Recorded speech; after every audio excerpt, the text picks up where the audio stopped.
Welcomes इन find out classes. Friends, आज के हमारे वीडियो में हम डिस्कस करने जा रहे हैं about parts of speech. Parts of speech क्या होते हैं, कितने प्रकार के होते हैं, कौन कौन से होते हैं और उनका यूज़ कहाँ किया जाना है। आज के हमारे वीडियो में हम यही डिस्कस करेंगे। तो फ्रेंड्स, वीडियो में एंड तक बने रहिए। अगर कंटेंट पसंद आए तो please like, share and subscribe कीजिए और एंड में दिए गए इवैल्यूएशन क्वेश्चन का आंसर कमेंट बॉक्स में ज़रूर दीजिए। So friends, now let's enter into find out classes. तो फ्रेंड्स, सबसे पहले हम यह जान लेते हैं कि आखिर पार्ट्स ऑफ स्पीच होते क्या हैं। What are parts of speech? So friends, words are divided into different kinds according to their use, that is, according to the work they do in a sentence.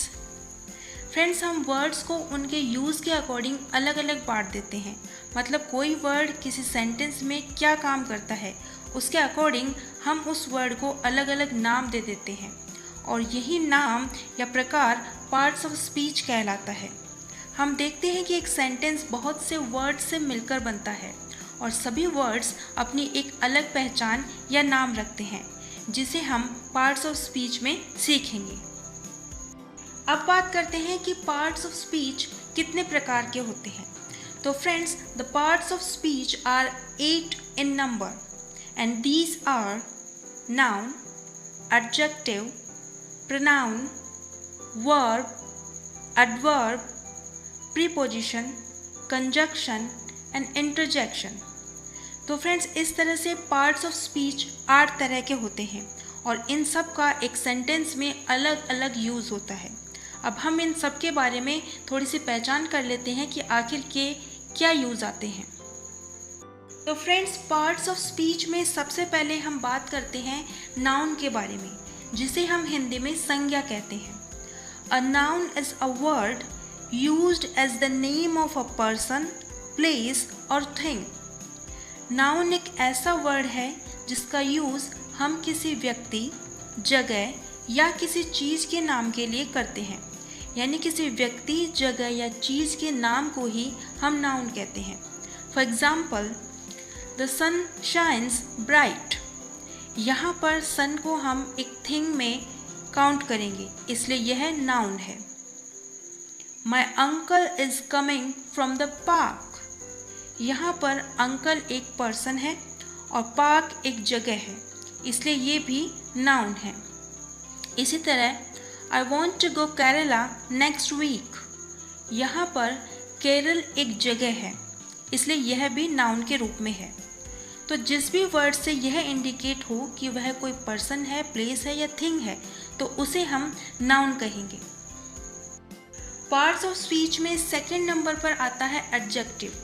अगर adjective की बात करें तो an adjective is a word used to add something to the meaning of a noun.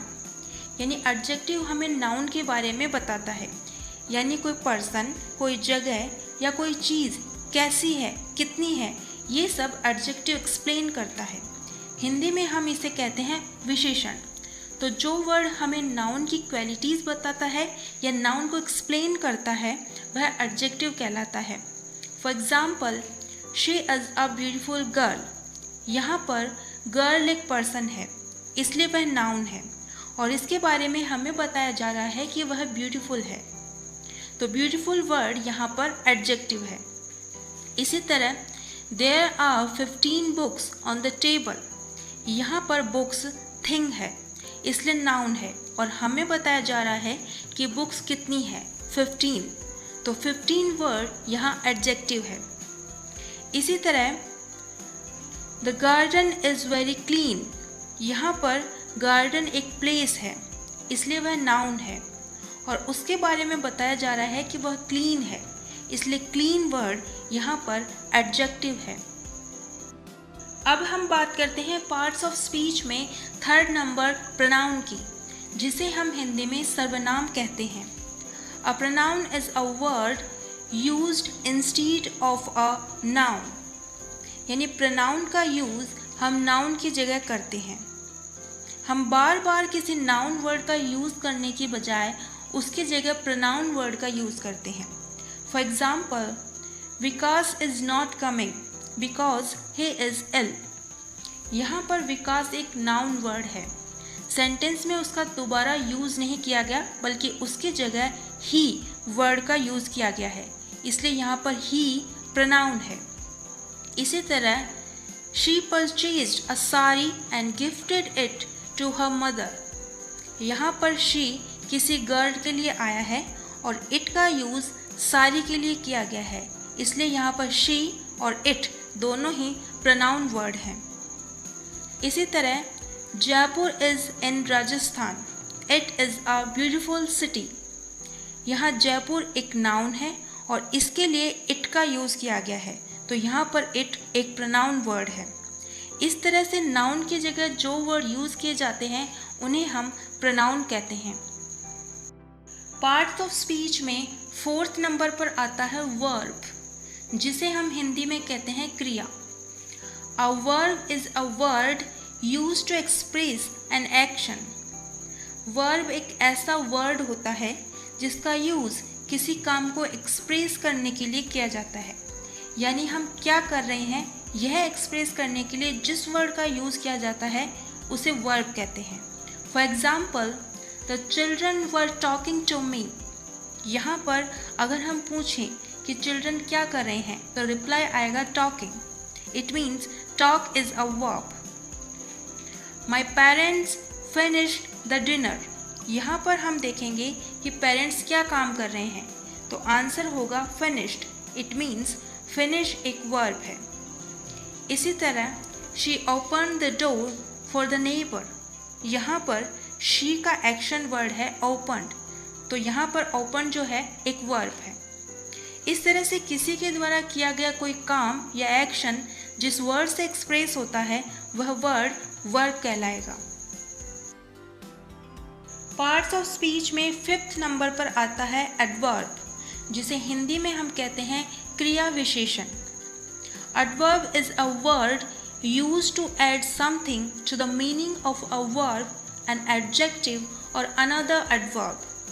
यानी adverb एक ऐसा word है जो किसी verb, adjective या किसी दूसरे adverb के बारे में हमें बताता है या explain करता है।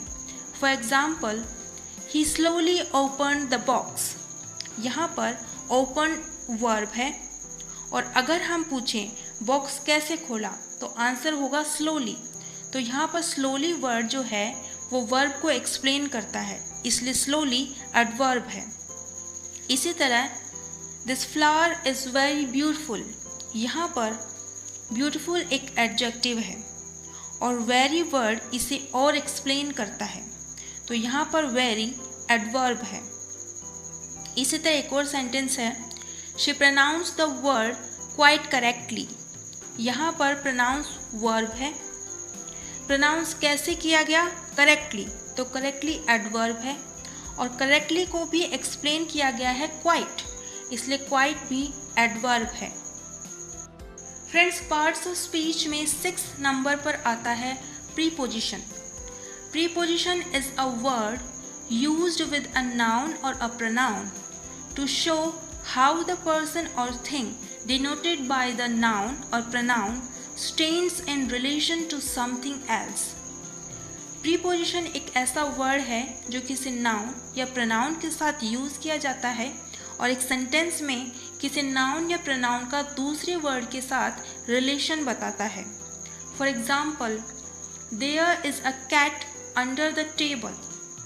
यहाँ पर कैट और टेबल दोनों ही नाउन हैं।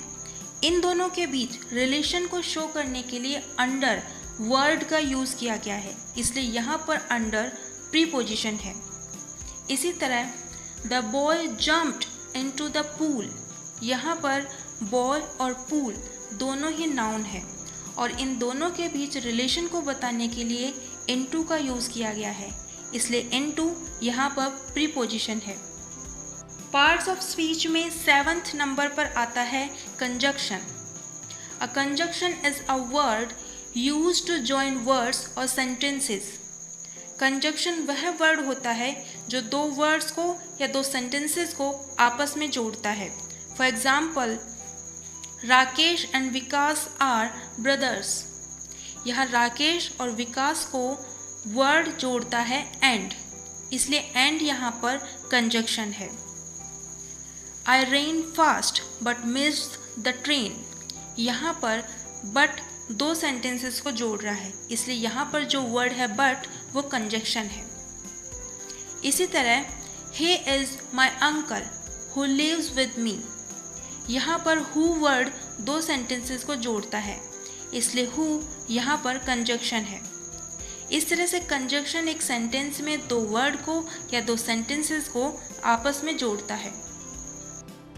Now friends, parts of speech में जो 8th नंबर पर आता है वह है interjection. Interjection is a word which expresses some sudden feeling. तो फ्रेंड्स, इंटरजेक्शन कुछ ऐसे वर्ड्स होते हैं जो हमारी सडन फीलिंग्स को शो करते हैं, यानी किसी फीलिंग या इमोशन को शो करने के लिए जिस वर्ड का यूज़ किया जाता है वह इंटरजेक्शन कहलाता है। For example, alas she is dead, यहाँ पर अलास दुख को शो करता है और यह एक इंटरजेक्शन है। इसी तरह wow it's very beautiful, hurray we are winners, यहाँ पर wow and hurray word interjection है। तो फ्रेंड्स, इस तरह से आज हमने पार्ट्स ऑफ स्पीच के बारे में सीखा और जाना कि हर वर्ड का यूज़ सेंटेंस में अलग अलग होता है और हर वर्ड अपनी एक अलग पहचान रखता है। Now friends, let's enter into learning with evaluation session. So the first sentence is, they were cutting a big tree. The second sentence is, my mother is very kind. The third sentence is, that book is on the table. The fourth sentence is, he runs very fast. The fifth sentence is, he gifted me a red sari. तो friends, इन sentences में आपको बताना है कि जो underlined word है वो क्या है, मतलब कौन सा पार्ट्स ऑफ स्पीच है। तो इसका आंसर आप कमेंट बॉक्स में बिल्कुल दीजिए। नेक्स्ट वीडियो में हम पार्ट्स ऑफ स्पीच को अलग अलग डिटेल में डिस्कस करेंगे और नाउन, प्रोनाउन, एडजेक्टिव इन सब को डिटेल में जानेंगे।